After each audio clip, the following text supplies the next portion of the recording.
प्रत्युष खरे, पहले pro tem speaker और उसके बाद स्पीकर का चुनाव, ये दोनों पड़ाव एनडीए सरकार ने आसानी से पार कर लिया। हमारे साथ बेहद ही खास मेहमान हैं, ऊर्जावान युवा केंद्रीय मंत्री चिराग पासवान जी, एलजेपी-आर के प्रमुख भी हैं और एनडीए के अहम पार्टनर हैं जिन्होंने 100% स्ट्राइक रेट दी है चुनाव में।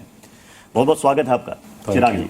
Thank you. चिराग जी, आज जो सदन के अंदर जो तस्वीर दिखाई दी, ध्वनिमत से स्पीकर का चुनाव हो गया, लेकिन जो बड़ी तस्वीर दिखी प्रधानमंत्री नरेंद्र मोदी और राहुल गांधी 10 साल के बाद नेता प्रतिपक्ष सदन में, और स्पीकर के आसन तक दोनों गए और वहां पर ओम बिरला जी को उन्होंने बधाई दी, शुभकामनाएं दी।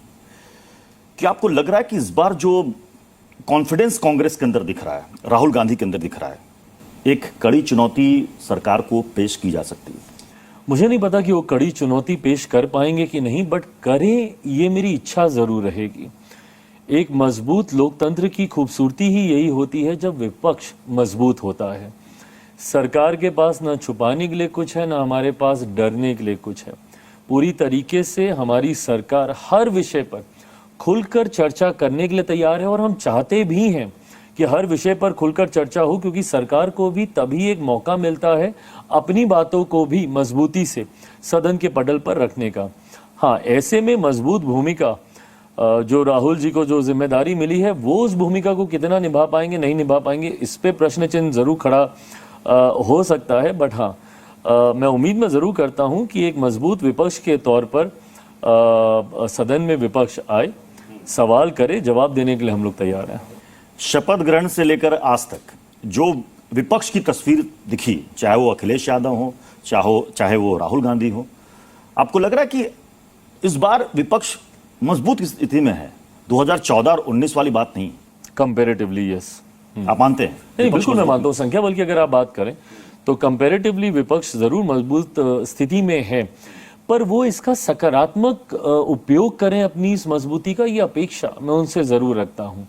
बिना मतलब कि सिर्फ जिद पर अड़ना, अब प्रोटेम स्पीकर की बात हुई, उस वक्त जिस तरीके से ये जिद पर अड़े, ये लोग जानना चाहते हैं कि उस बैठक में हुआ क्या था, क्योंकि राहुल गांधी कह रहे हैं कि वो आए थे और उन्होंने स्पीकर और डिप्टी स्पीकर दोनों मसले पर बातचीत की और कहा था कॉल रिवर्ट करेंगे। क्या डिप्टी स्पीकर के लिए हामी भर दी गई थी?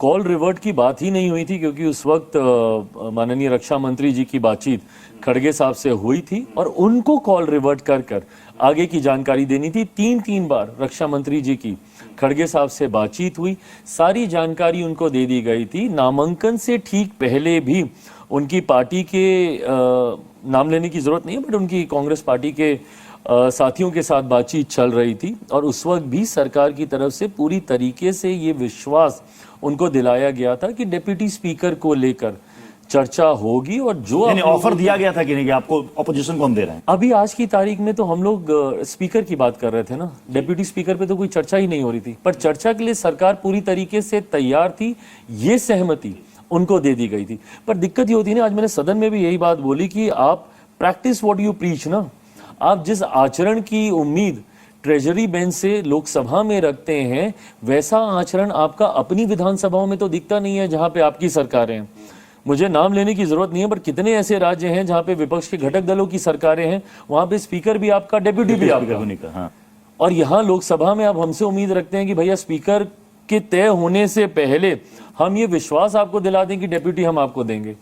और ऐसा नहीं है कि हम लोगों ने इस बात को खारिज किया। तो क्या डिप्टी स्पीकर का पद अपोजिशन को सरकार दे रही है या नहीं दे रही है? और अगर रख रही है तो क्या वो अपने एनडीए के घटक दल को दे रही है या वो भी बीजेपी? ये उस वक्त भी मैंने कहा था कि चर्चा के लिए ये विषय है और ये चर्चा होगी आने वाले दिनों में। मुझे लगता है जल्दी इस पे भी फैसला ले लिया। यानी अभी ये फोरम ओपन है? बिल्कुल हम मान सकते हैं कि डिप्टी स्पीकर जो है वो अपोजिशन का भी हो सकता है? बिल्कुल, जैसा मैंने कहा कि फोरम ओपन है। गुंजाइश उस वक्त भी बहुत ज्यादा थी जिस वक्त ये लोग सिर्फ अपनी जिद पर अड़कर इन्होंने एक सांकेतिक प्रत्याशी के रूप पर। आज विपक्ष शुरुआत में कह रहा था कि हम वोटिंग के लिए तैयार हैं। ऐसा क्या हुआ कि ध्वनि मत के बाद मत विभाजन की मांग नहीं की गई विपक्ष की तरफ से? डर, क्योंकि इनको ये पता है कि इनके कई साथी, देखिए विपक्ष में दिक्कत क्या है ना कि आप वैचारिक तौर पर आप एक साथ नहीं है, आप महत्वाकांक्षाओं के लिए एक साथ आया हुआ ये गठबंधन है।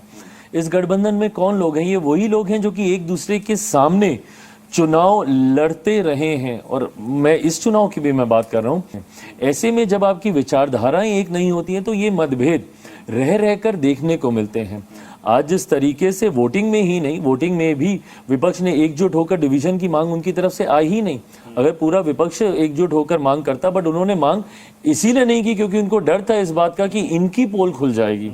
जिस संख्या का ये लोग दावा करते हैं और अपनी मजबूती दिखाने की ये लोग बातें करते हैं, वो संख्या इनकी कम होती हुई दिखती, क्योंकि कई ऐसे साथियों, और देखिए अनौपचारिक तौर पर हम लोग की सबसे बातचीत होती रहती है, कई ऐसे वहां पर भी सांसद हैं जो कि क्रॉस वोटिंग करते, ओम बिरला जी के पक्ष में वोट आता और बहुत बड़ी संख्या से अगर डिवीजन होता तो ओम बिरला जी जीतते। इमरजेंसी वाले प्रस्ताव में हम लोगों ने बटा हुआ विपक्ष देखा। मैं इमरजेंसी वाले ही प्रस्ताव पर आ रहा हूं।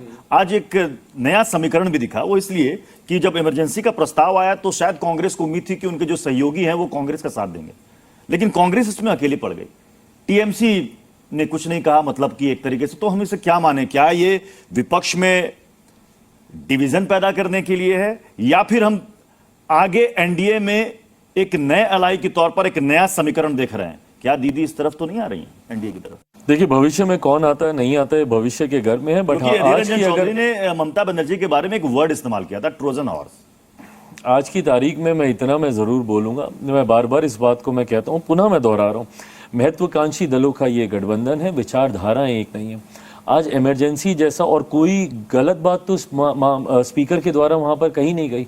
उन्होंने सिर्फ तथ्यों को सदन के पटल पर रखने का उन्होंने काम किया कि इमरजेंसी के दौरान क्या क्या हुआ। तो आप लोगों ने इमरजेंसी प्रस्ताव ला करके विपक्ष को पशुपेश में डाल दिया?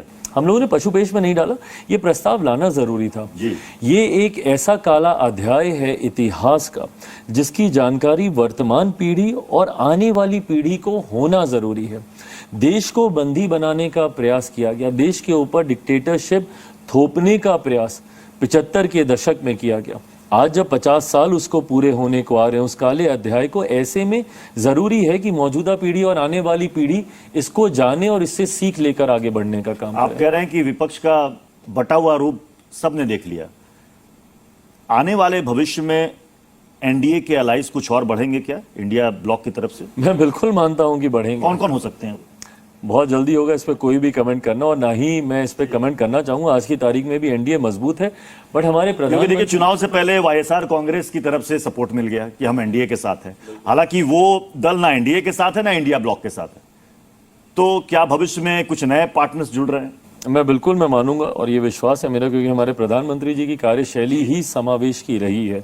ऐसे में कई उनकी ऐसी सोच है, विचारधाराएं हैं, उनकी नीतियां हैं जिसमें गाहे बगाहे अलग अलग दलों ने विपक्ष में भी रहकर समर्थन देने का काम किया है। वाईएसआर का आपने जिक्र किया, ओम बिरला जी के नाम पर वो भी समर्थन हम लोग को देने को तैयार थे अगर डिवीजन की अगर मांग की जाती।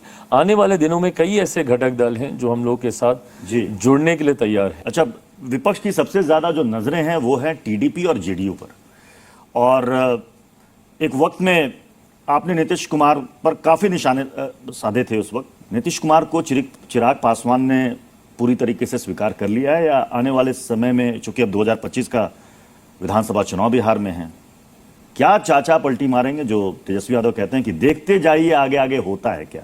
देखिए, मैं मानता हूं कि अगर आपके दिल नहीं मिलते हैं तो दलों को मिलाने का भी कोई मतलब नहीं है।